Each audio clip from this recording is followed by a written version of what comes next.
Tropa, tignan mo naman to. Napaka-gorgeous nitong set na to. Isang set pang M3 yan, tropa.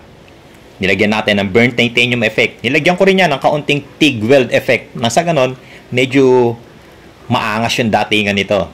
Isang set nga to pang M3, fan cover, heat guard, at saka yung crankcase cover.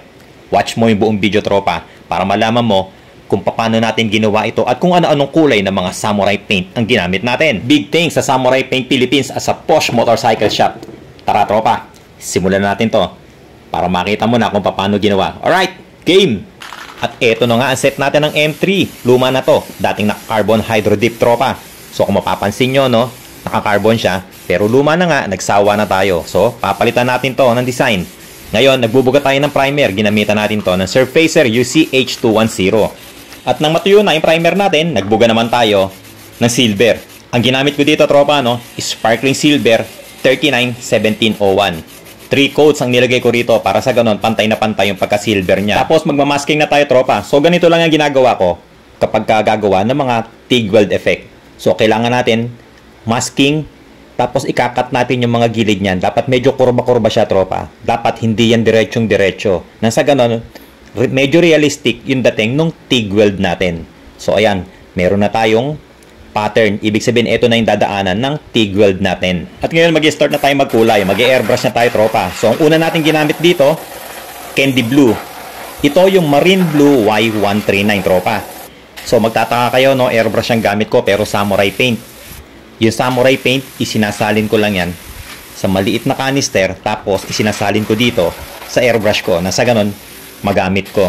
So ready to use yan, tropa. Lahat ng edges, kukulayan natin to ng marine blue Y139, pati na rin yung dadaanan nung TIG weld effect natin. At ito naman yung kasunod na kulay niyan, tropa. So ang ginawa ko naman dito, nagmix ako ng candy red at saka ng candy purple. So ang candy red, ito yung brilliant red Y138, tapos candy purple na CD032.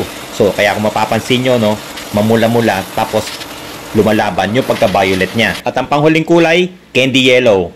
Ito yung candy yellow Y016. At ngayon, tanggalin na natin itong masking tape na sa gano'n magawa na natin yung TIG weld effect natin. At ganito lang gumawa ng TIG weld effect, tropa.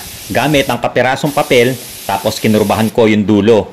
Ngayon naman, yung kulay na ginagamit ko dito, candy yellow, tapos pinatakan ko ng kaunting-kaunting kulay itim nang sa gano'n maging dark pa ng kaunti yung kulay niya. So ayan, meron na tayong TIG weld effect. So ganyan lang, tropa, no? Apaka-simple. Kung meron kang airbrush, kayang-kaya mo yan, tropa.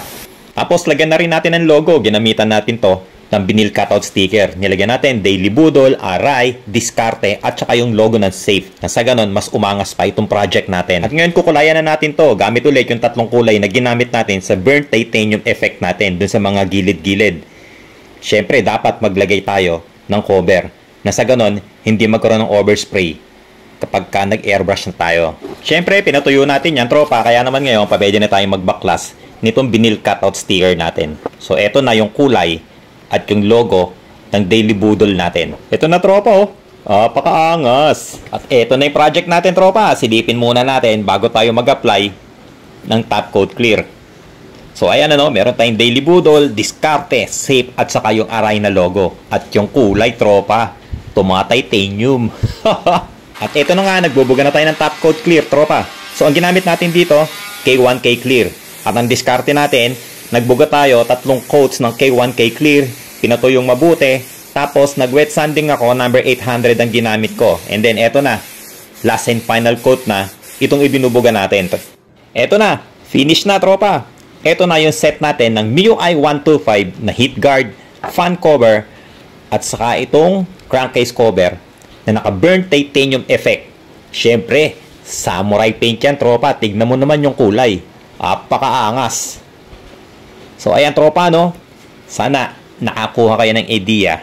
Sana nakapulot na naman kayo ng kaunting kaalaman kung paano gumawa ng mga ganitong effect gamit ang samurai paint. Pero syempre, dapat may airbrush ka, tropa. Hindi kasi kakayanin niya ng spray can lang ng samurai paint. So, dapat may airbrush na sa ganon, pinong-pino. Nakita mo naman yung mga linyahan, tropa, di ba? Pinong-pino yan. So, hindi talaga kaya ng spray can ng samurai paint. So, kailangan talaga airbrush. So, ayan, tropa, tignan mo naman yung TIG weld effect ko. Pakaangas. Mabisa, tropa. So, ayan, tropa, no? Sana nagustuhan nyo itong vlog na to. Maraming salamat sa lahat ng sumusuporta sa Scooter Kid. At syempre, big shoutout sa Samurai Paint Philippines at saka sa Posh Motorcycle Shop. So, share mo to, tropa. Malay mo, sa'yo mapunta to. Pamimigay natin to sa maswerteng follower. Alright? So, ayan. Paano? Kita-kits na naman tayo next video, tropa. Ride safe palagi. Peace!